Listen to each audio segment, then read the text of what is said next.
There's a moment, and if you thrift, you know exactly the one I mean, where you walk out of the store with your arms completely full and two thoughts hit you at exactly the same time.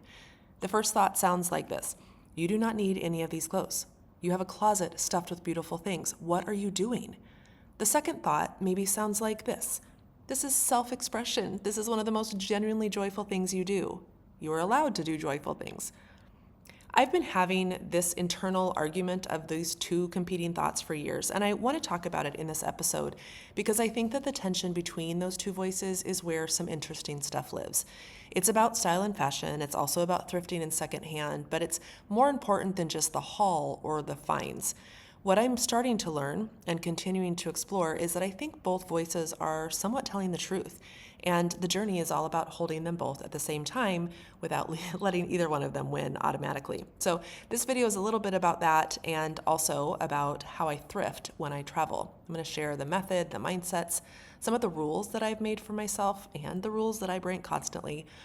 And I'm going to talk a little bit about how the version of me who used to shop in the past is completely different than how I do it now. So the first thing that I do when I know that I'm traveling somewhere is open Google and I search secondhand shops, consignment stores, and thrift stores in whatever city I'm going to. Then I also go to Instagram and search the same way. Now, typically secondhand shops, consignment stores, etc. don't have their own Instagram handle, but some of these have folks that have talked about those stores. And that will tell you in about 30 seconds whether their inventory matches your aesthetic. It might show you a little bit how they style their racks and what they choose to photograph. It's all going to help signal whether that store is going to be worth your time. Now, I also pay attention to the neighborhood, not only because it's going to make most sense for me to drive where I can hit a couple of stores, in the same area, but a consignment store in one part of a city is going to have completely different inventory than a consignment store in another part of the same city. And really, this is not about judgment. It's just geography and economics working together. The donations and what is being sold reflect the community. So when I'm mapping out where I want to go, I'm thinking about the full picture of a city and not just the closest option to my Airbnb. The difference here to know, though, is that larger chain thrift stores often just rotate their inventory, so location's going to matter less. My favorite source of all, though, is the stores themselves. So every time I go into a thrift or a consignment store, I ask whoever's working there, where else should I go? Where do you shop? And what else am I missing in this city? Those folks know. They know the neighborhood, they know the competition, and I found some of my favorite stores not through the algorithm, but through a conversation at the checkout counter. It's also just a good way to be a person in the world by asking the people who know, and they're almost always delighted that you asked. So I want to talk a little bit about what I'm looking for when I thrift store or secondhand shop. This looks radically different than what it used to look like now. When I was living in a heavier body, I bought everything and anything that remotely fit, including things that were way too big for me because it was the only thing that was in a section that I could put over my head or around my waist. And that's not really an exaggeration. The filtering system of should I buy or should I not was completely limited to, does this go over my body or does it not? The color didn't matter, the silhouette didn't matter, and whether I loved it or not didn't matter. It fit, so it came home. And this was not thrifting as joy. It was really about survival and instinct, which is, I realize now, the same survival and instinct from the rolling hills of western Nebraska as a little kid growing up in Wellfleet. I want to be careful here not to make this sound like a character flaw, though, or an issue, because it's not. It was just a rational response to a body that the fashion industry, including the secondhand industry, has decided does not deserve good options. When the rack stops at large and your body does not, then you just buy what you find, and you don't have the luxury of a filtering system. So when I share now about the rules I have, just please hold that context. The rules are sort of a privilege that now come with my smaller body, and I think that's worth naming. So what I've learned slowly, and what is still in progress, is that I try to have a list before I walk in. It's not like a traditional shopping list, but more like a set of priorities that help me move through a store with some direction. This also helps me from simply acquiring and consuming. So my color palette is the first filter. I love bold orange, eggplant, sage, forest green, and lavender. If something stops me on the rack, it's usually because one of those colors caught my eye first. Now, of course, I break this rule constantly, and sometimes that's how I find the best things, but it's still the first thing I scan for. Then I go to the skirts and pants. I'm trying to steer away from dresses right now because typical sizing for dresses either fit my torso well but are too short, something like that. My anti-dress reality is just partially also about the fact that I feel like I have less styling options with the dress. So I start at the skirts and pants, and then I go to tops and cardigans, and then I also check the men's section for blazers, vests, and dress shirts. I love a men's blazers. The shoulders, the structure, the way that most of them are so thoughtfully crafted. The thing I normally pass on when I'm looking at thrifts or secondhands is shoes and belts. They are both hard to travel with. Well, that's not true. Shoes are hard to travel with, and belts are usually in not great condition. So I pass on those kind of things. The fastest way that I decide when something is a yes, before I even take it into the dressing room, if the thrift store has a dressing room, is I touch the fabric first. Before I look at the cut, before I look at the size, and often before I even fully pull it off of the rack, I touch it. If the fabric makes me want to hold on to it, it comes with me to the fitting room. If it doesn't, it stays. Now, I'd love a closet full of linen and cotton, but it's not super practical, so I'm not super picky about what the fabric is or is not, but it has to feel good.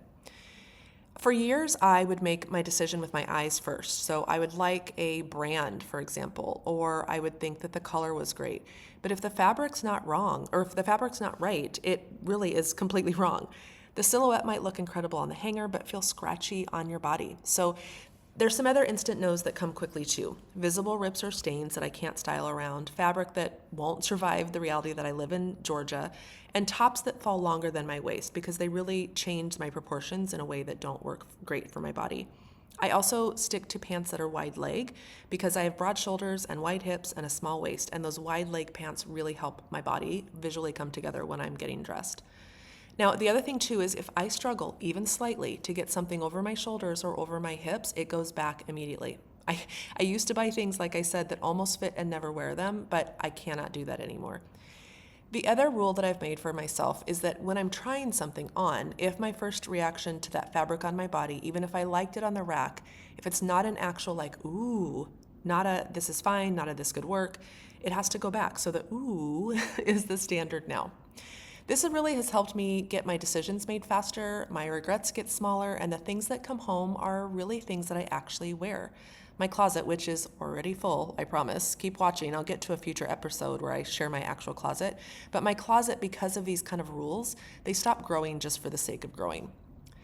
The other thing that I wanted to talk a little bit about is that not all thrift and consignment stores are the same experience. I think that the staff matters enormously. There's also a particular kind of magic that happens when you walk into a store and the person really sees you, doesn't ignore you, doesn't judge you.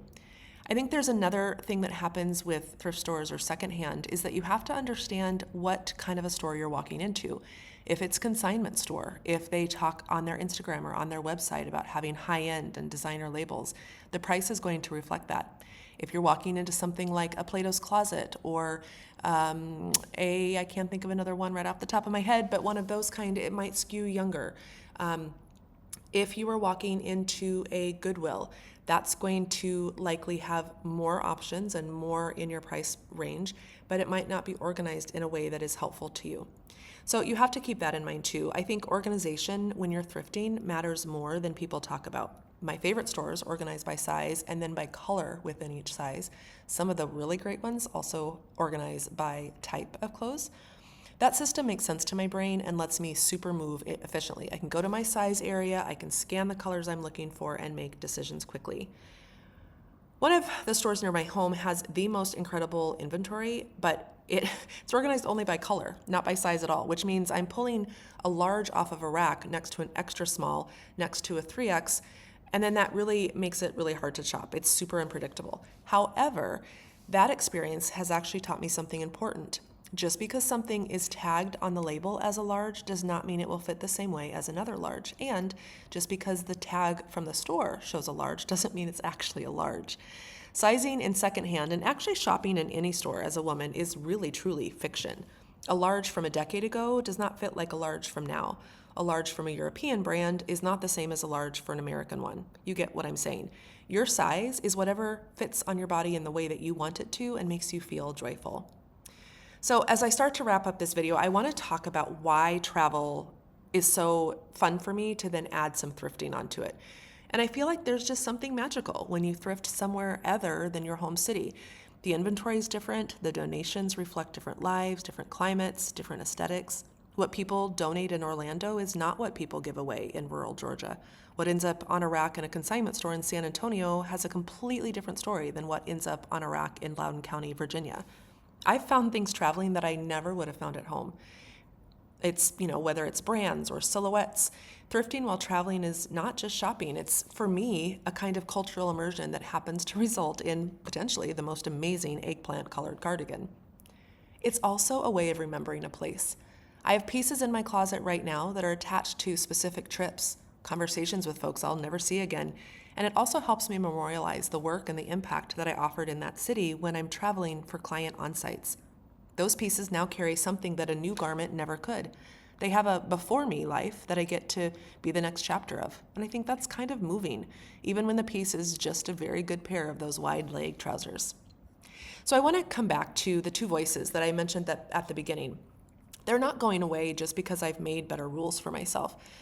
The faces that I made in the opening of the video, where I almost shun myself or shake my head, shows exactly what was going on.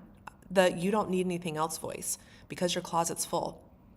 I want to focus more in my future about finding the joy and the genuine joy in what I do, and thrifting is one of those things. Thrifting is how I found color and vibrancy and a sense of personal style that actually belongs to me.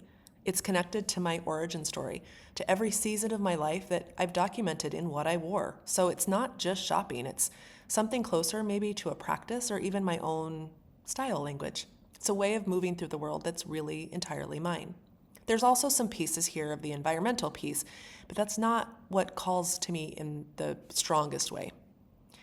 So those two voices, I don't think that the joy and restraint cancel each other out. I think that they just need to be in conversation with each other. I think conversation like that is actually useful for me to have out loud instead of just inside my own head at the checkout counter, which is why I'm sharing all of this with you on this video.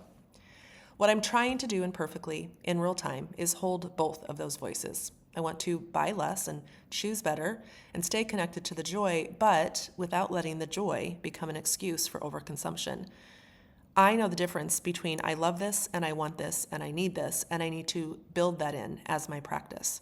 I'm not there yet, but I'm getting closer than I was, and I think naming that with you out loud is the first step towards not just letting either voice win automatically. So I'm curious, if you're someone who's ever walked out of a thrift store with your arms full and felt both completely satisfied and mildly concerned about yourself, tell me in the comments. Or if you've walked into a thrift store and walked out empty-handed because you have no idea how to find something, let me know that in the comments too. This whole topic in my personal curriculum is about figuring out style, not as a destination, but as an ongoing, honest, and often contradictory practice. The haul video, the one before this video, shows you what I found. This one goes a bit into how I find it. The next episodes will go deeper into the closet, into my audit. I'll share how I use the Index app, and I'll also get into the harder questions about my poverty story and what I actually wear versus what I think I'm going to wear. I'm glad you're here. So tell me in the comments, do you have a thrift store strategy, or do you go in and just see what happens? I'm super curious which camp most people fall into. I'll see you in the next one.